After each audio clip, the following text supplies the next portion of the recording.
Subscribe now and press the bell icon. Never miss an update.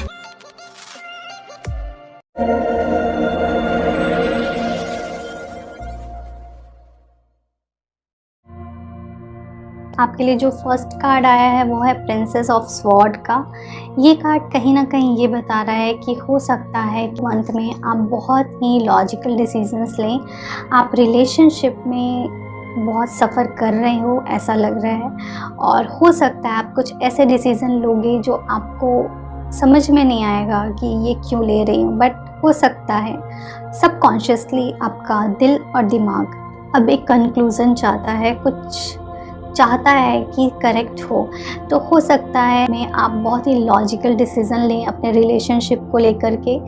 But ये इसका मतलब ये नहीं है कि आप अपने रिलेशनशिप में अपने पार्टनर से प्यार नहीं करते, आप उनसे प्यार करते हैं, बट बहुत सी चीज़ों को कन्फ्रंट करेंगे जो करेक्ट नहीं चल रहा है आपके रिलेशनशिप में। ओके, वहीं दूसरी तरफ जो कार्ड है वो है टू ऑफ स्वॉर्ड का। हो सकता है बहुत टाइम से आप अपनी लाइफ में कुछ भी ऐसा बड़ा डिसीज़न नहीं ले रहे थे या लेने को डर रहे थे, आपको समझ में नहीं आ रहा था कि क्या ये डिसीज़न करेक्ट रहेगा। इसलिए ये टाइम में आप अपनी लाइफ में कुछ इम्पॉर्टेंट डिसीज़न ले सकते हैं और ये डिसीज़न लॉजिकल होंगे, प्रैक्टिकल होंगे।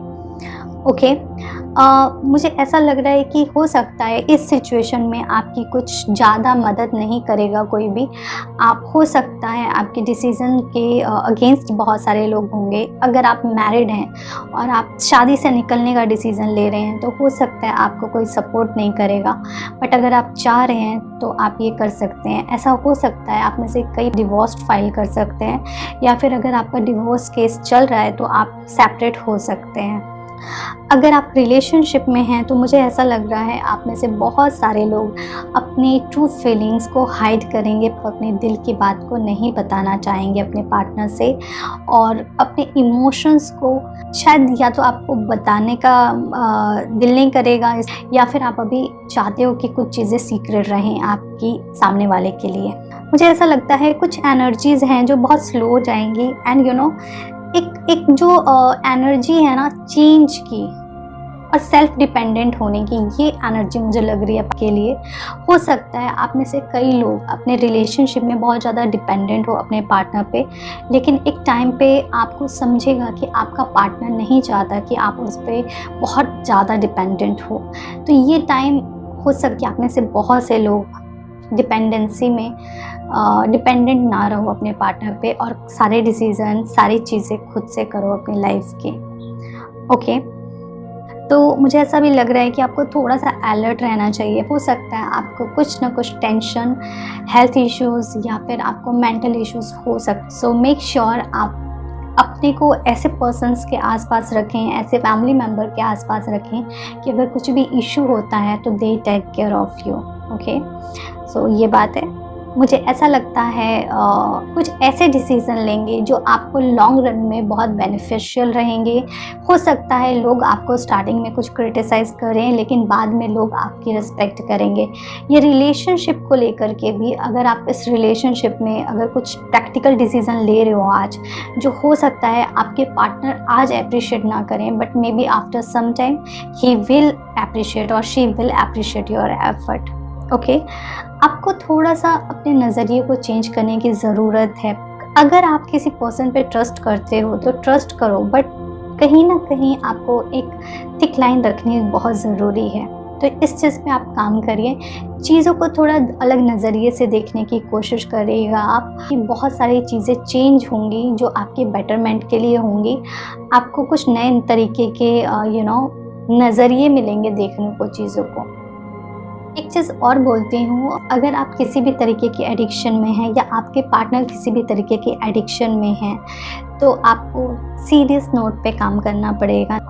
Addiction could be anything like alcohol, phone addiction और any addiction. I hope you understand. Any addiction अगर आपके रिलेशनशिप में हमेशा प्रॉब्लम क्रिएट करेगा, तो इस चीज़ पे आपको काम करने की ज़रूरत है। एंड जो भी अननेसेसरी बर्डन है आपकी लाइफ का, उसको आपको निकालने की बहुत ज़रूरत है, क्योंकि अगर आप नहीं उसको लाइट करोगे अपने बर्डन्स को अपनी लाइफ से, अपने रिलेशनशिप से, तो ये रिलेशनशिप को बहुत ही प्रॉब्लम क्रिएट करेगा। जो एंजल मैसेज है आपके लिए, फर्स्ट कार्ड है वो है वेजिटेरियन, वेगन का। तो कोशिश करो, अगर आप वेजिटेरियन रह सकते हैं तो आप रहिए, नहीं तो आप कम से कम ग्रीन वेजिटेबल्स, फ्रूट्स ज़्यादा खाने की कोशिश करिए। जो नेक्स्ट कार्ड है वो है वर्कशॉप एंड सेमिनार का। सो ये कार्ड ये बता रहा है कि खुद को थोड़ा सा बिजी रखें, कुछ ऐसी जगह जाएं जहाँ पे कुछ नई लर्निंग हो, या फिर ये भी इस चीज़ को आप इस तरीके भी समझ सकते हैं कि अगर आपका रिलेशनशिप काफ़ी टॉक्सिक हो गया है और आपको समझ में नहीं आ रहा कि आपको इस रिलेशनशिप में क्या करना चाहिए, तो आप रिलेशनशिप काउंसलर से मिलें और अपने रिलेशनशिप पे काम करें। क्योंकि अगर आप चाहते हैं तो आपका रिलेशनशिप अभी भी वर्क किया जा सकता है, इस पे काम किया जा सकता है, और बट इसमें आपको किसी की मदद की ज़रूरत लगेगी। ओके, अगर आप किसी दोस्त से बात करना चाहते हैं, दोस्त से करें, किसी फ्रेंड से फैमिली मेम्बर से चाहते हैं, फैमिली मेम्बर से करें, और नहीं तो रिलेशनशिप काउंसलर्स के पास जाएं और अपने रिलेशनशिप पे काम करें। ठीक है, ये आपकी रीडिंग थी। आई होप ये रीडिंग आपको थोड़ी मदद करे और आप कुछ बेटर डिसीज़न लो अपनी लाइफ में।